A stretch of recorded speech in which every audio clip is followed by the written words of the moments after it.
ہمارے ہاں بڑے بڑے سمجھدار لوگ نفسیاتی ہو جاتے ہیں، بڑی بڑی سمجھدار خواتین نفسیاتی ہو جاتی ہیں۔ میری ساس باتیں کرتی ہے، میری نند باتیں کرتی ہے، مجھے فلانا باتیں کرتا ہے، مجھے فلانا۔ بھائی باتیں، جس کے منہ میں زبان ہے اس نے بات تو کرنی ہے۔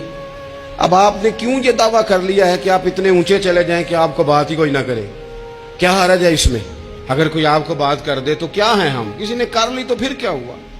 اس کا اتنا اثر قبول کرنا کہ ساری رات سونا ہی نہ، پریشان ہو جانا۔ اور بعض لوگ ایسے ہیں جنہیں اتنی باتیں نہیں ہوتی جتنی انہیں ٹینشن ہوتی ہے۔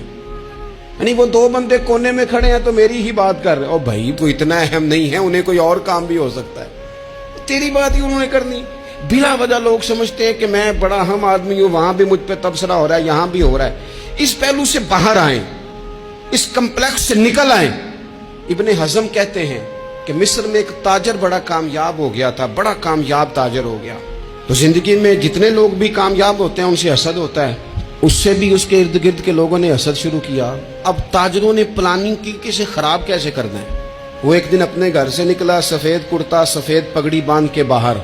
اب 5-6 لوگوں نے پہلے سے منصوبہ بندی کی ہوئی تھی۔ ایک صاحب اسے ملے، کہنے لگے ماشاءاللہ آج تو سفید کرتے پر سبز امامہ، سبز پگڑی بڑی ہی اچھی لگ رہی ہے۔ تو وہ ہنس کے کہنے لگا لگتا ہے آپ سو کے اٹھ کے آئے ہیں، پگڑی تو میری سفید ہے۔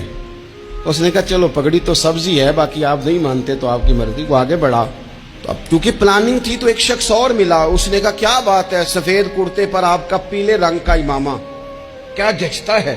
اس نے کہا یار کو خدا کا خوف کر۔ ہنس کے کہا کیا ہو گیا، تیری اینک کا نمبر تو نہیں تبدیل ہونے والا ہوا؟ اور بھائی میں نے تو سفید کرتا اور سفید ہی امامہ باندھا ہے۔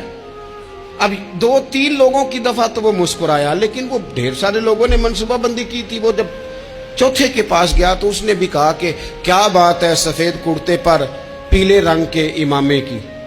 اس نے کہا پیلا کہاں ہے؟ اب وہ غصے ہونے لگا۔ اب وہ چھٹے کے پاس گیا تو اس نے کہا جناب کیا بات ہے سفید کرتا اور کالا امامہ؟ اب وہ غصے میں اتنا باولا ہوا کہ پہلے ہنسا پھر رویا، پھر اسے سمجھ نہ آئی کہ دکان کا تالا کس چابی سے میں نے کھولنا ہے۔ بس وہ شام ہوئی تو اس بیچارے کو بچوں نے روڑے مارنے شروع کر دیے۔ وہ اتنی تکلیف میں آ گیا کہ لوگ اسے پاگل کہنے لگے۔ کیوں؟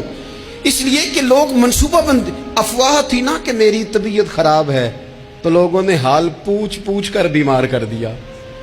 لوگوں کی باتیں، لوگوں کے تبصرے، لوگوں کے کومنٹس۔ بولے امام شافعی فرمانے لگے لوگوں کی باتیں پتھروں کی طرح ہوتی ہیں، یہ روڑوں کی طرح ہوتی ہیں، اگر انہیں کمر کے اوپر رکھ لو گے نا تو یہ تمہاری کمر توڑ دیں گی، اور اگر تم ان کو اپنے پیروں کے نیچے رکھ لو گے تو تمہارا قد اونچا ہو جائے گا۔ بس دنیا میں وہ لوگ پریشان ہوتے ہیں